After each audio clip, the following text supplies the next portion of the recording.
Bonjour, c'est Ulrich Heugeveld. Je suis heureux de vous retrouver pour une nouvelle édition de Chroniques européennes, l'émission de Radio Nantes consacrée aux grands enjeux d'actualité européenne et enregistrée ici au Parlement à Bruxelles. Alors dans cette édition, nous allons évoquer les Balkans et puis spécifiquement le cas du Kosovo qui connaît de graves problèmes, notamment dans son voisinage plus que malaisé avec la Serbie. Alors le Kosovo qui traverse également une situation que nous pourrions qualifier de polycrise avec des difficultés multiples, notamment sur les plans économiques, politiques ou encore judiciaires. Alors pour évoquer ces sujets, j'ai le plaisir d'avoir sur le plateau Madame Ulrike Lunacek. Bonjour. Bonjour, monsieur. Et merci beaucoup d'avoir accepté notre invitation. Madame Lunacek, vous êtes autrichienne, vous êtes vice-présidente du Parlement européen, affiliée au groupe des Verts. Vous êtes membre de la Commission des Affaires étrangères et notamment vice-présidente de la délégation pour les relations avec la Bosnie et le Kosovo. Et vous avez rédigé récemment un rapport parlementaire sur le Kosovo. Vous connaissez donc particulièrement bien la situation de ce pays dont les dernières évolutions ont poussé la presse à multiplier les titres sombres, notamment pour n'en citer que quelques-uns, Kosovo, une poudrière au cœur des Balkans, c'était dans Courrier International en février, retour de la haute tension dans les Balkans, dans la Libre Belgique, ou poussée de fièvre dans les Balkans, dans le journal du dimanche, fin janvier. Alors il faut dire que nous avons assisté tout récemment à des épisodes inquiétants au Kosovo, notamment dans cette relation avec la Serbie, dont l'ancienne province s'est détachée, on s'en souvient, à la suite d'un violent conflit en 1999. Et au nombre de ces épisodes inquiétants, il y a eu notamment la construction d'un mur. C'était en novembre dernier, séparant les communautés serbes et kosovares de Mitrovica, une ville du Kosovo qui compte des habitants à la fois kosovars et serbes. Un mur finalement détruit en février sous la pression internationale, mais qui a soulevé de graves inquiétudes. Et puis il y a eu également ce qu'on a appelé l'épisode du train, un train qui devait relier la Serbie à cette même ville de Mitrovica pour la première fois depuis 18 ans. Et le problème étant que ce train avait été marqué d'un slogan fort peu consensuel, le Kosovo c'est la Serbie. Alors quelle est votre lecture, Madame Lunacek, de ces événements ? Les journaux ont-ils eu raison d'être inquiets? Et pensez-vous que ces dernières évolutions puissent être de nature à remettre en cause le processus de normalisation entamé entre Pristina et Belgrade, notamment sous l'égide de l'Union européenne? En général, je dirais que la situation maintenant, 9 ans après de la déclaration d'indépendance de Kosovo en 2008, on a une situation qu'on a espéré qu'il serait mieux. Mais c'est vrai que le processus de bon voisinage entre Serbie et Kosovo n'avance pas comme on veut voir. Et aussi au Kosovo même, la situation, la polarisation entre gouvernement et opposition dans l'Assemblée, c'est aussi très stack, on dirait en anglais, très compliqué. Mais on doit dire aussi que la situation en Europe, dans l'Union européenne, est très difficile maintenant. Et les Balkans ne sont pas le focus de la politique maintenant. On a des crises de finances, on a des crises, moi je dis de solidarité avec les réfugiés. Et on a le Brexit, on a des gouvernements dedans comme l'Hongrie, comme Pologne qui n'acceptent pas les valeurs, non seulement les lois, mais aussi les valeurs européennes. Et ça fait plus difficile de travailler pour les Balkans. Je suis contente que dans le dernier Conseil européen, on a eu une statement, une déclaration qu'on est en faveur du processus de la perspective européenne de tous les 6 pays. Ça, c'était bien parce que je sais que dans quelques pays membres, on veut les freiner. Ça, c'était bien. Mais c'est vrai qu'entre Kosovo et Serbie, avec le processus de dialogue qui Mme Ashton en 2010 a commencé, ça, on n'est pas avancé assez comme moi je voudrais le faire. Le mur au Mitrovica, mais aussi le train qui disait Kosovo et Serbie dans plusieurs des langues, aussi en albanais, mais très petit. C'était une provocation de la Serbie qu'on ne devrait pas faire dans les bons voisinages. Et aussi au Kosovo, maintenant, il y avait un train de Kosovars qui était dans le bus qui va de Pristina à Vienne, à mon capitale, mon pays. Il y avait des attaques de stones, de piedras. On a attaqué cette bus de Kosovars qui passe pour la Serbie. Ce sont les choses qui ne devraient pas passer. Et je pense que c'est nécessaire que de part de l'Union européenne, comme moi je le demande dans mon rapport, qu'on est plus forte de réellement demander des deux gouvernements, Kosovo et de Serbie, d'implémenter ce qui est de l'accord. Il manque aussi l'accord d'énergie. Récemment, il y a quelques mois, les codes téléphoniques propres de Kosovo a été décidé. Ce sera aussi un temps. Ça, on n'avance pas assez comme on doit avancer. Et c'est un problème où je pense que l'Union européenne, le Parlement, la Commission, les services extérieurs, et les pays membres, on doit urger plus. On a aussi un problème là-dedans de l'Union européenne parce qu'il y a 5 pays membres qui n'ont pas reconnu à Kosovo. Et ça fait des problèmes tout le temps. Hein?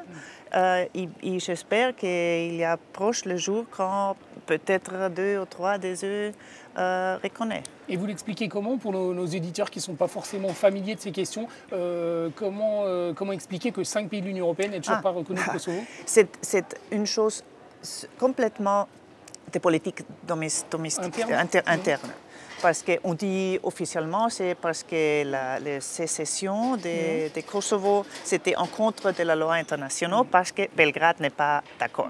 C'est vrai dans ce niveau. Mais le peur de ces 5 pays qui sont Espagne, Slovaquie, Roumanie, Grèce et Chypre, le problème qu'ils ont, le peur que sa propre minorité ethnique veut se séparer, comme Catalogne basque ou les gens hongrois dans Roumanie et Slovaquie. Et ça, c'est seulement ça. Hein? Et je pense qu'on devrait réellement avancer ça parce que je dis toujours, par exemple, les Espagnols, ça que Milosevic, le dictateur de cette époque de Serbie, a fait avec les Albanais en Kosovo, c'est-à-dire des déportations, des assassinats, tout ça, il doit se réfugier. Ça, personne des gouvernements démocratiques en Espagne, en tous les autres pays, a fait avec son minorité. Hein. Ces comparaisons, ça ne vaut pas. Hein. Mais ce n'est pas moi qui décide sur ça. Mais c'est réellement un problème grave. Alors cette relation de l'Union européenne avec le Kosovo, elle est cadrée dans le cadre d'un accord de stabilisation et d'association qui a été signé en 2016. Est-ce que ça a aidé à justement stabiliser la situation du Kosovo qui connaît de multiples problèmes, notamment au point de vue économique, avec des taux de chômage qui semblent entre 40 et 45%. Oui. C'est énorme. Ça, c'est l'idée de cet accord de stabilisation et association. Et aussi, maintenant, le Kosovo peut participer dans les programmes européens. Ça, c'est les programmes d'éducation, les programmes aussi économiques. Ça, c'est très important parce qu'il y aurait d'argent de faire des programmes. J'ai lu récemment que le Premier ministre Mustafa a dit qu'il a créé, ou son gouvernement a créé 40 000 postes de travail les dernières années. J'espère que c'est réel, parce que c'est réellement, je pense que c'est la situation économique, sociale, c'est ça qui réellement fait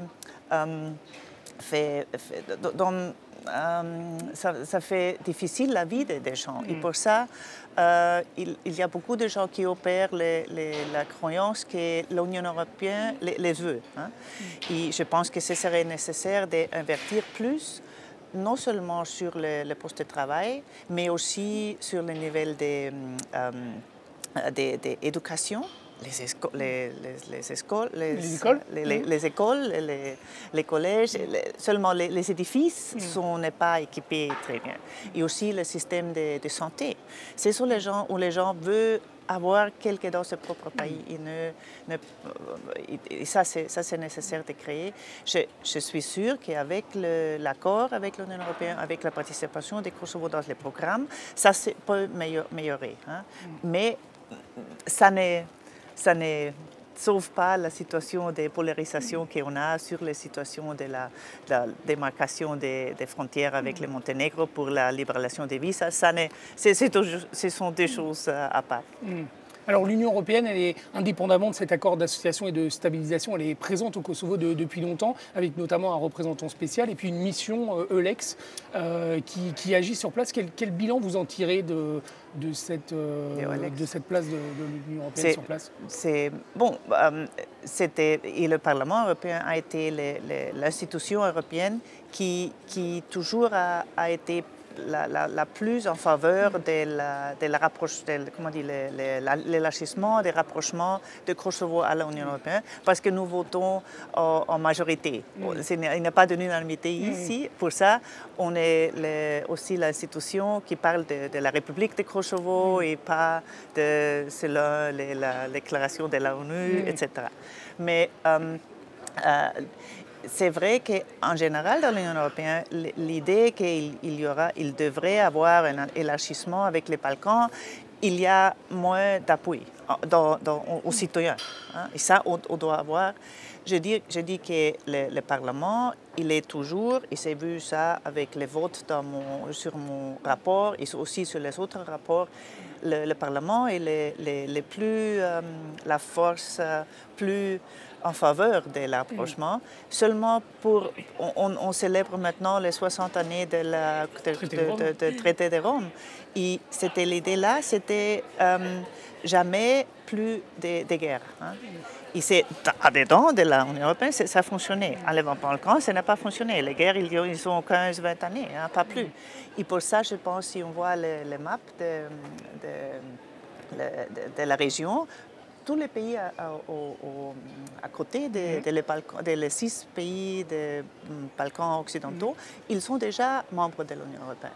Et ça, je pense, pour l'idée de la paix dans la région, d'un développement pacifique, c'est nécessaire qu'ils se rapprochent hein, et qu'ils, un jour, feraient part de l'Union européenne.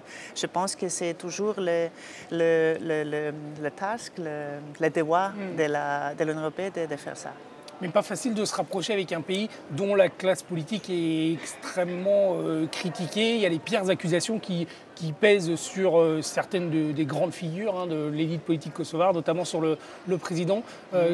Quelle est votre appréciation de cette situation? Bon, mais ça, on a dans les autres pays de la région aussi, avec en Monténégro, en Macédonie, en Bosnie, en Serbie. Ça c'est, je sais, bien, ça n'excuse pas, mais maintenant, pour les accusations, on doit voir aussi qu'il y a maintenant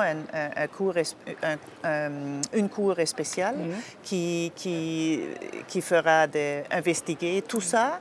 Et on doit avoir le processus juridique. Et on doit dire qu'il y a aussi EULEX, la mission civile plus grande que l'Union européenne, et c'est cette mission à Kosovo, pour la rule of law, les droits, l'état des droits. Il a fait beaucoup de choses en contre des corruptions et des crimes organisés. Je sais que les citoyens de Kosovo ont voulu plus, hein, mais on doit réellement faire des investigations juridiques bonnes. Hein. On n'est pas, si on peut accuser à quelques personnes, mais récemment, quand il y a un processus légal et quand il y a une juridiction, on peut dire qu'il a fait cette chose. Hein. Et ça, c'est un peu difficile, parce qu'on dit « Ah, c'est vrai, ça c'est vrai », mais il doit avoir les processus juridiques bons, parce que sinon, on peut accuser quelques personnes, à vous, à moi, et ça, c'est nécessaire déjà. Mais c'est vrai que je pense aussi qu'il sera bien d'avoir aussi un changement démocratique avec des autres partis, peut-être, dans le gouvernement. Il y avait la discussion, il y a 3 années, de faire un gouvernement différent. Ça n'a pas fonctionné. Je pense qu'il serait bien qu'il y ait aussi... Il y a beaucoup de gens jeunes au Kosovo, très éduqués, éduqué, très, très bon dans tous les types d'éducation qui est traîné à l'extérieur peut-être. Et je pense que, normalement, je pense que les changements démocratiques sont bien avec des élections. On verra quand il y aura des nouvelles élections et s'il y a autres formations qui forment des gouvernements. Mais réellement, on doit dire les gouvernements de maintenant, ils sont élus aussi. Non, pas les gouvernements, les partis, il faut des gouvernements. Et on doit avoir la discussion, les décisions des cours pour décider si réellement il y avait un crime ou pas. Et alors, ça aidera peut-être à dépasser l'extrême polarisation des partis politiques que vous dénoncez dans votre rapport, notamment avec cette partie serbe du pays qui ne participe pas du tout aux institutions du Kosovo. Bon, c'est aussi un problème il y a quelques années, on n'a pas eu ce problème assez grave. Il y avait avant une partie kosovare serbe qui sont les Serbes qui vivent en Kosovo et qui formaient partie des gouvernements. Maintenant, avec les nouvelles listes, ils s'appellent Srpska Lista, ils sont des gens qui sont plus alliés au Belgrade.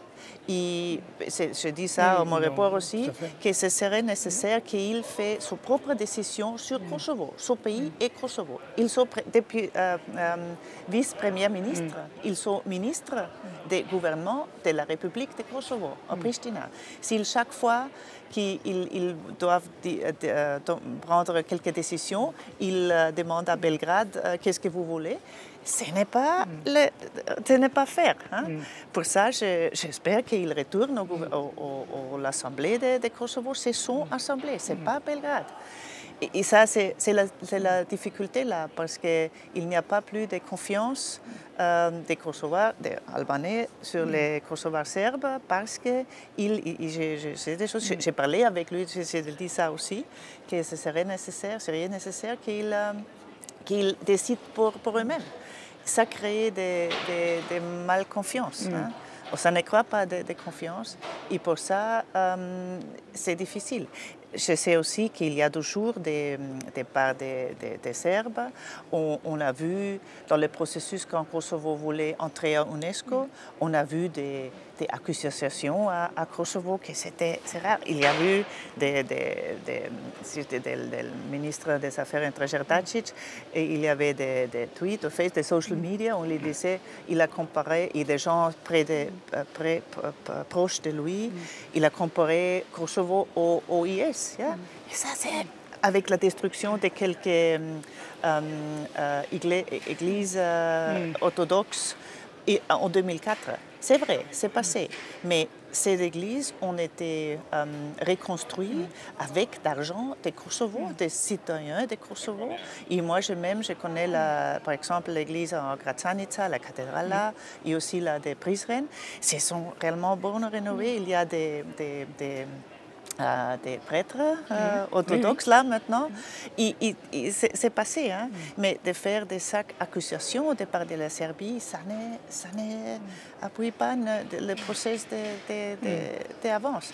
Je sais, il y a aussi des Kosovars qui ne veulent pas que les Serbes soient là, mais c'est une minorité. La grande part de ça, ils veulent vivre ensemble. Ils veulent aussi que tous les... Et c'est des deux côtés.